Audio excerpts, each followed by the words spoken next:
Formula ఈ car racing వ్యవహారంలో హైకోర్టుకు కేటీఆర్ తనపై నమోదైన కేసు సవాల్ చేస్తూ క్యాష్ పిటిషన్ దాఖలు. సింగిల్ బెంచ్ జస్టిస్ వద్దకు కేటీఆర్ పిటిషన్. ఈ కార్ రేసింగ్ లో కేటీఆర్ పై ఏసీబీ కేసు. కేటీఆర్ ను A1 గా పరిగణించిన ఏసీబీ.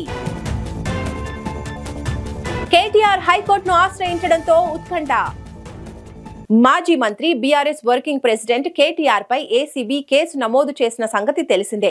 ఈ కార్ రేసింగ్ లో ఆయనను A1 గా పరిగణిస్తూ కేసు నమోదైంది.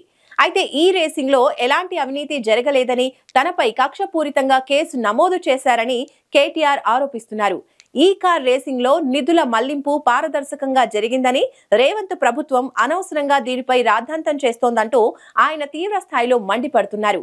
ఈ నేపథ్యంలో తనపై నమోదైన ఏసీబీ కేసును సవాల్ చేస్తూ కేటీఆర్ హైకోర్టును ఆశ్రయించారు. దీంతో ఈ వ్యవహారంలో తదుపరి పరిణామాలు ఎలా ఉండబోతాయనేది ఇప్పుడు ఆసక్తికరంగా మారింది.